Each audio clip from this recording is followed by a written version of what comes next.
two, three. One, two, three. Let's go.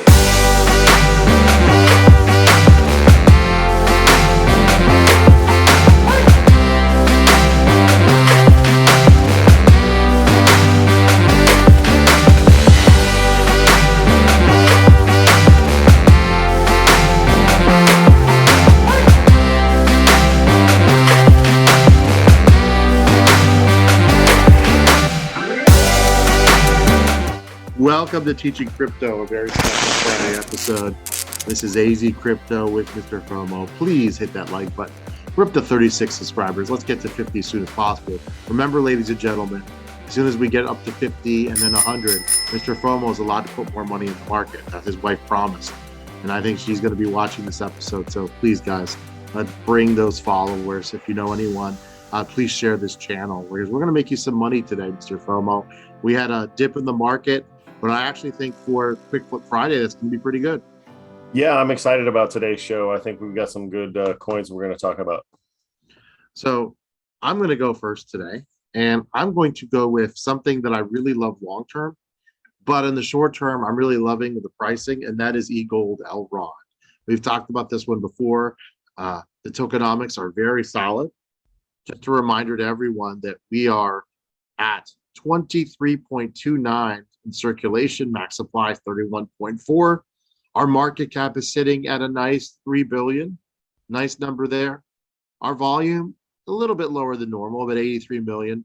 Now this one normally when BTC recovers does well. And I don't anticipate, again, we're not TA experts on Bitcoin, but I feel pretty strongly we're not going down to the low 30s or mid 30s right now. Maybe later in the year, but I still like March overall. Now, again, world events, you just don't know, but I like March. And being that it was in the 150s just a day ago at 141, it's actually gone up since we started taping from 140. I like it to get back to the 150s. And if you want to wait a little bit, I like it to get back into the 160s, 170s. I'm not ruling out 200 by the end of the month. I don't want to go too far. But hey, you know, we called last episode, we told you Cosmos was going to be all-time high, and Cosmos is back in the 30s.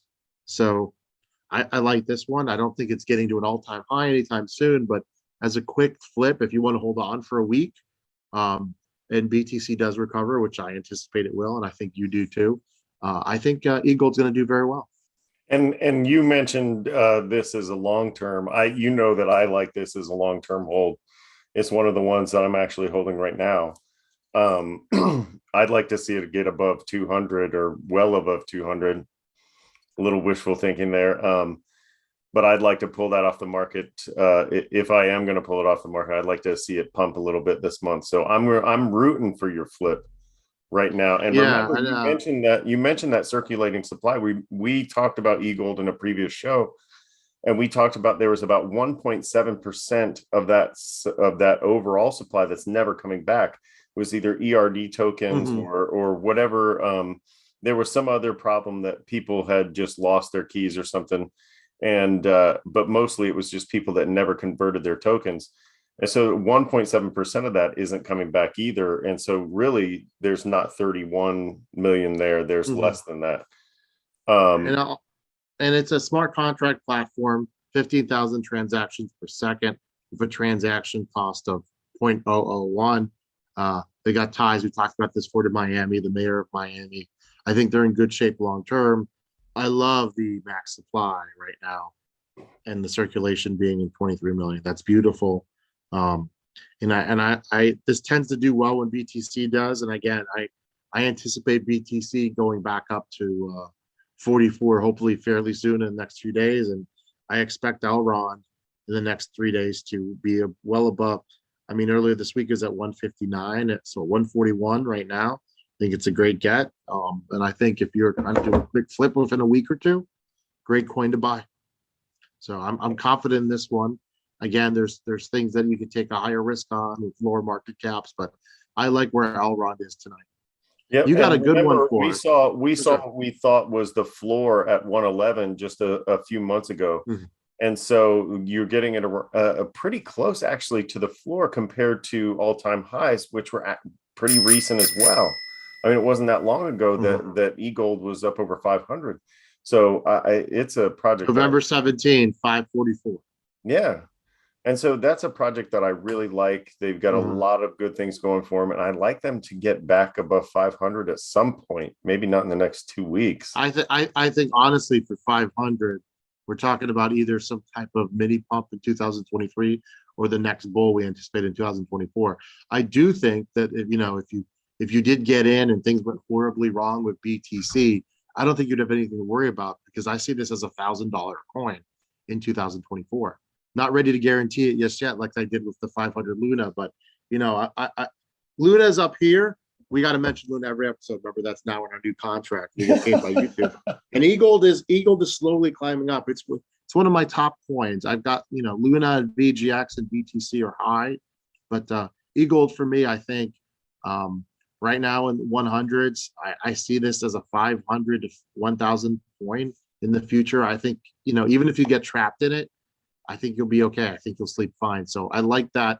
And that's when my flips right now, the way we're doing flips, with the uncertainty around the world, with the war going on, with us kind of being in a bear, but a new kind of friendly bear. But a bear is a bear. I mean, things are not going parabolic. And not knowing what the Fed's going to do.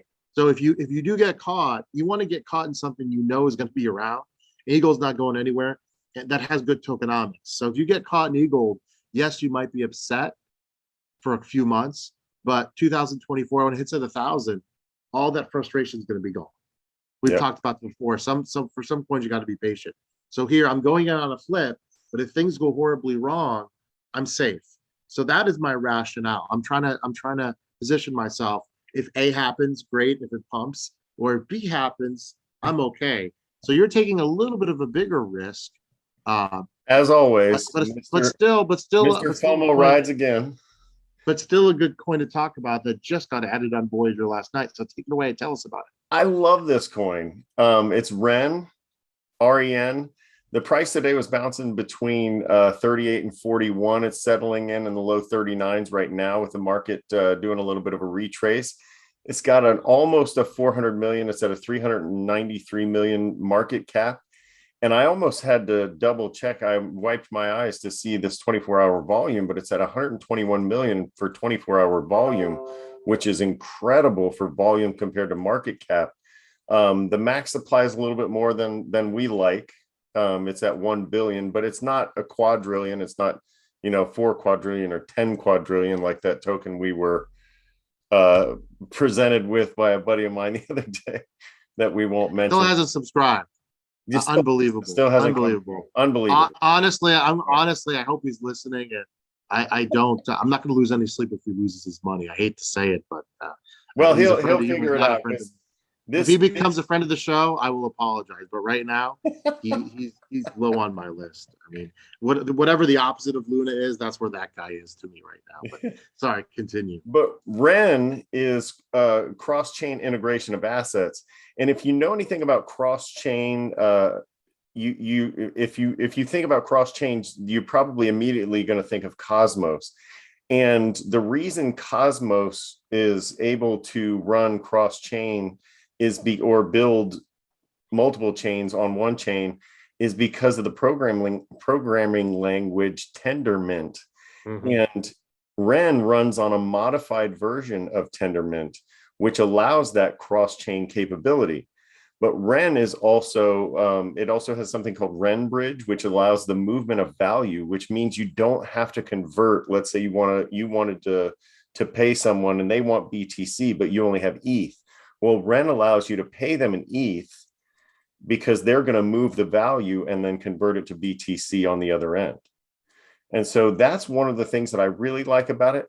The other thing I like about it is that they have something called ZK snarks, or zero knowledge snarks.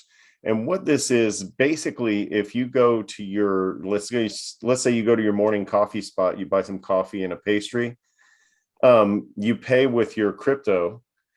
It's not going to allow the coffee shop to see your wallet address. It's not going to allow the coffee shop to see the total balance in your wallet. It's not going to allow that open source communication that is what most blockchains are. And so this allows for some privacy as well. And that's one of the things that I like about it. When you combine all those things, I think that Ren might be around for a long time. And I think that they might be building something that you could get down with. And really, to me, knowing all these things, knowing that the programming language is the same, but a modified version of Cosmos, these ZK snarks, the cross-chain capabilities, the movement of value, to me, this might be a long-term hold. This might be also lightning in a bottle in the short term as well. Yeah, I like it. It's something I'd like to do some research on as like I said, we're in this kind of weird bear market. I think there'll be opportunities to get coins. Like 400 million is a nice market cap. If it goes down to some layer 300 a little bit before, it might be a really nice pickup to hold. Long term, we're talking about a year or so, could definitely be a contender. We can't leave the show. I just looked right now in the past hour. What are the top coins? One is Monero, which is a privacy coin, but you want to guess what's in the top three? Luna. Oh yeah, Luna. The name you Cosmos. call out that angered your wife the other night, Luna. Remember, we're going to bring up Luna, and it is part of the Cosmos. We're going to bring up Luna every episode. We're going to keep. We might have a lunatic on with us, hopefully in the future. But again, we tell you these things. I think our viewers should know that we're working on some interviews coming up. We've reached out to some people, and we're going to try and get some people on the show and see what they think about crypto, and people from different walks of life. I think it's going to be fun. Yeah, possibly someone that you guys know, some of you know very well or have heard of. Very interesting. Okay, and hopefully we could jazz it up. You guys can help us out by subscribing, sharing, hitting that like button. MrFOMO, I even though we had a bad day, I am optimistic about the rest of March. April, May, I'm still I don't want to look too far ahead, but I really do like the next couple of weeks. I think we'll bounce back. If I'm wrong, I'll take my medicine. Remember, my prediction is Luna would go over 100. In fact, I upped the ante. Originally I was going to go with 100, but I upped the ante to 110.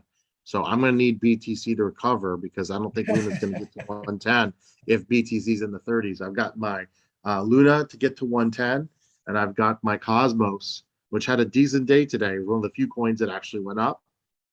Actually got up well above 34 at one point. I've got that one as an all-time high. So I'll be here to take my medicine if I'm wrong, and you'll be here if Ren goes down the toilet to take your medicine. Anything to leave our viewers with tonight? Voyager, great job on moon mode. I am loving the new look. Very nice. My headaches, I now know, are from my portfolios and my FOMO from that bright white screen. So I appreciate it. Thank you very much. Yeah. And so, guys, please hit that like button, subscribe. We're going to see you next week. And I have a feeling when we see you next, BTC is going to be back at that 44, and some of these alts are going to be doing much better. For MrFOMO, this is AZcrypto. You have an excellent evening, everybody. See ya.